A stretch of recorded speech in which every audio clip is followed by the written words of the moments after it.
കർത്താവിൻ്റെ അതിപരിശുദ്ധമേറിയ നാമം വാഴ്ത്തപ്പെടുമാറാകട്ടെ. അനുഗ്രഹിക്കപ്പെട്ട ആ നല്ല സമയത്തെ ഓർത്ത് ഞാൻ എൻ്റെ കർത്താവിന് മഹത്വം കരയേറ്റുന്നു.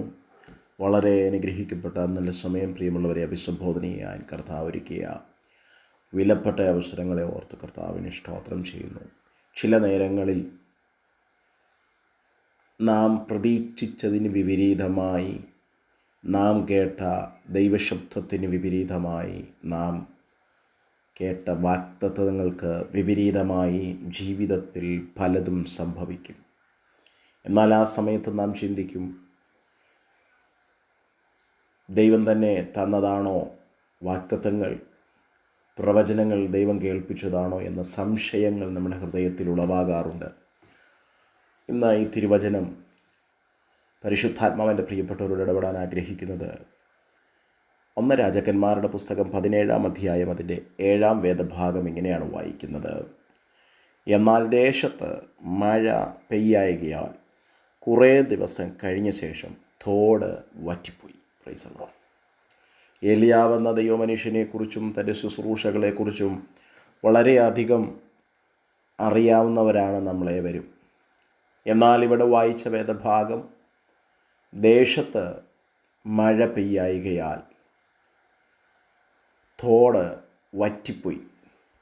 താൻ കുടിച്ചുകൊണ്ടിരുന്ന തോട്ടിൽ വെള്ളം ലഭിക്കാത്ത നിലയിൽ ഒരു പ്രതിസന്ധി. ദൈവത്തിന് സ്തോത്രം.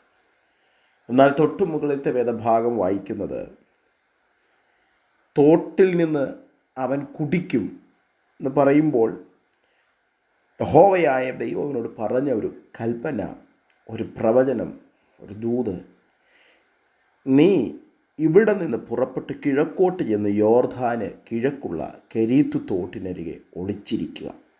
തോട്ടിൽ നിന്ന് നീ കുടിച്ചു കൊള്ളണം. Praise the Lord.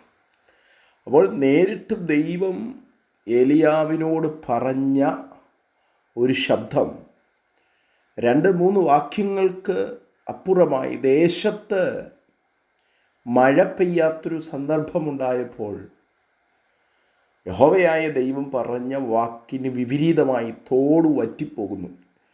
നമുക്കവിടെ മനസ്സിലാക്കാൻ കഴിയും, ദൈവം നേരിട്ട് പറഞ്ഞ ഒരു കാര്യമാണ് ഏലിയാവിനോട്, നീ തോട്ടിൽ നിന്ന് കുടിച്ചു കൊള്ളണം. അങ്ങനെയെന്നാൽ ഒരു കാരണവശാലും തോട് വറ്റിപ്പോകുവാനോ, അങ്ങനെയെന്നാൽ ആ തോട്ടിൽ നിന്ന് നിരന്തരം അവന് ആ വെള്ളം ലഭ്യമാകുകയും ചെയ്യും. എന്നാൽ അതിന് വിപരീതമായാണ് തോട്ടിലെ വെള്ളം വറ്റിപ്പോയി എന്ന് നമുക്കവിടെ വാക്യം വായിക്കാൻ കഴിയുന്നത്. പ്രിയപ്പെട്ടവരെ, ഇങ്ങനെയുള്ള ചില സാഹചര്യങ്ങളിലൂടെ പക്ഷേ നമ്മൾ കടന്നു പോകുന്നുണ്ടാകാം.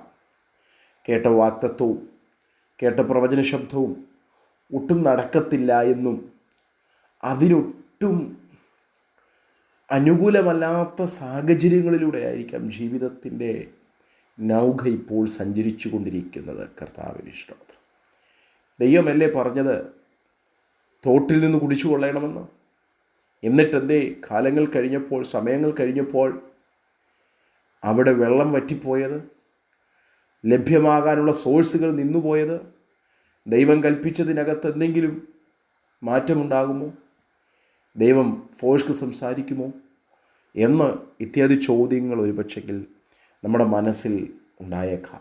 പ്രിയപ്പെട്ടവരെ, ഒരു ഉറവ എവിടെയെങ്കിലും അടയുന്നുണ്ടെങ്കിൽ, ഇന്നലെ വരെ ലഭ്യമായിരുന്നത് ഇന്ന് ലഭ്യമല്ലാത്ത നിലയിലായി മാറുന്നുണ്ടെങ്കിൽ, ഇന്നലെ വരെ സേഫായി നിന്ന ഒരു സാഹചര്യത്തിൽ ഇന്നവിടെ സേഫല്ല, വല്ലാത്ത അരോചകരമുണ്ടാകുന്നെങ്കിൽ ഓർത്തോളുക, മറ്റൊരു വഴി, മറ്റൊരു ഉറവ സ്വർഗത്തിലെ ദൈവം നാം അറിയാതെ നമുക്ക് വേണ്ടി തുറക്കുന്നതാണ് ദൈവത്തിൻ്റെ പ്രത്യേകത. ഇന്ന് ഈ സന്ദേശം പറഞ്ഞുകൊണ്ടിരിക്കുമ്പോൾ എൻ്റെ പ്രിയമുള്ളവരെ, എൻ്റെ സഹോദരങ്ങളെ നോക്കി ഞാൻ ആത്മാർത്ഥതയോടെ കൈമാറാൻ ആഗ്രഹിക്കുന്നു. കർത്താവ് പറഞ്ഞ ദൈവ ശബ്ദത്തിനെതിരായി വിപരീതമായി ജീവിതത്തിൽ എന്തെങ്കിലും ഉയർന്നു വരുന്നെങ്കിൽ കർത്താവിനോട് ചോദിക്കപ്പാ, അതിനകത്തുള്ള ദൈവിക പദ്ധതികൾ, ദൈവിക ഇഷ്ടങ്ങൾ എന്താണ് എന്ന് പ്രിയപ്പെട്ടവരെ ദൈവത്തോട് ചോദിക്കുവാനിടയാകത്തില്ല. ദൈവം അതിനകത്തൂടെ ആഗ്രഹിക്കുന്ന വിഷയമെന്ന് ദൈവശബ്ദത്തിന് വേണ്ടി ഇത് ചെവി കോർപ്പിക്കണം. കർത്താവ് കൽപ്പിച്ചത്രയും സമയം ഏലിയാവിന് അവിടുത്തെ തോട്ടിലെ വെള്ളം ലഭ്യമായി. കർത്താവ് കൽപ്പിച്ചത്രയും സമയങ്ങൾ. എന്നാൽ അതിനപ്പുറമായി അത് ലഭ്യമല്ല. മറ്റൊരു സ്ഥലത്ത്, മറ്റൊരിടത്ത് ദൈവം ആ സോഴ്സുകൾ തുറക്കുകയാണ്. പ്രിയരെ, ചിലരെ നോക്കി ഞാൻ ദൈവാത്മാവിൽ ദൂത് കൈമാറാം. താങ്കൾ ഇന്നലെ വരെ സേഫായി എന്ന് ചിന്തിച്ച, ദൈവമല്ലേ അവിടെ പറഞ്ഞത് എന്ന് ചിന്തിച്ച സാഹചര്യങ്ങളിൽ ഇന്ന് ഒട്ടും അനുകൂലമല്ലാത്തൊരു സാഹചര്യങ്ങളിൽ ആയിരിക്കുന്നെങ്കിൽ ഓർത്തോ, ദൈവത്തിന് മറ്റെന്തോ നമുക്ക് കൈമാറാനുണ്ട്. അതിലും അപ്പുറമായി മറ്റു ചിലത് നമ്മുടെ കരത്തിൽ ഫലമേൽപ്പിക്കാനുണ്ട്. വളരെ ദൈവിക ചിന്തകൾ, ദൈവാശ്രയ ബോധ്യത്തോടെ ഈ ചിന്തകൾ എടുക്കണമേ എന്ന് ഞാൻ ആത്മാർത്ഥതയോടെ പറയുന്നു. കെരീത്തിൽ വെള്ളം വറ്റിയെങ്കിൽ തൊട്ടുമുൻപിലത്തെ വേദഭാഗത്ത് ദൈവം ഏലിയാവിനോട് പറഞ്ഞു, നീ തോട്ടിൽ നിന്ന് കുടിച്ചു കൊള്ളണം. എന്നാൽ ആ തോട്ടിലെ വെള്ളവും വറ്റിയെങ്കിൽ ദൈവം പറഞ്ഞത് തെറ്റിപ്പോയോ എന്ന് ചോദിക്കുന്നതിനപ്പുറമായി അവിടെയും ദൈവത്തിന് എന്താണ് എന്നോട് സംസാരിക്കാനുള്ളത്, അവിടെയും ദൈവത്തിന് എന്താണ് എന്നോട് കൈമാറാനുള്ളതെന്ന് നാം ദൈവസന്നിധിയിൽ ചോദിക്കുവാനിടയായി തീരണം. ഏലിയാവിനോട് പറയുന്നു, നീ കെരീത്തിലെ തോട്ടിൽ നിന്ന് വെള്ളം കുടിച്ചു കൊള്ളണം. എന്നാൽ വായിച്ച വേദഭാഗം, മഴ ദേശത്ത് പെയ്യായികയാൽ തോട്ടിലെ വെള്ളം വറ്റിപ്പോയി. ചില വറ്റി വരേണ്ട ചില സാഹചര്യങ്ങൾ ഉണ്ടാകുമ്പോൾ വാടി വഴുതി തളർന്നു പോകാനല്ല, മറ്റെവിടെയോ ദൈവപ്രവർത്തി ദൈവം തുറന്നിട്ടുണ്ട്, മറ്റൊരു ഉറവ ദൈവം തുറന്നിട്ടുണ്ട് എന്ന് ബോധ്യം നമുക്കുണ്ടാകട്ടെ. സാരഭാത്തിലേക്ക് അയക്കുകയും സാരഭാത്തിൽ ദൈവപ്രവർത്തിയിൽ അവന് വേണ്ടി വെളിപ്പെടുത്തുകയും ചെയ്തു. അങ്ങനെയെങ്കിൽ പ്രിയപ്പെട്ടവരെ, വലിയൊരു ദൈവപ്രവർത്തി എനിക്ക് വേണ്ടി, നിങ്ങൾക്ക് വേണ്ടി, നമുക്കേവർക്കും വേണ്ടി ചെയ്യാൻ കർത്താവ് ആഗ്രഹിക്കുന്നു. വളരെ വിശ്വാസത്തോടും ദൈവശബ്ദം കേട്ട് ദൈവശബ്ദത്തിന് അനുകൂലപ്പെട്ട് നമുക്ക് മുൻപോട്ട് പോകാം. കർത്താവ് വചനങ്ങളാൽ നമ്മെ അനുഗ്രഹിക്കട്ടെ.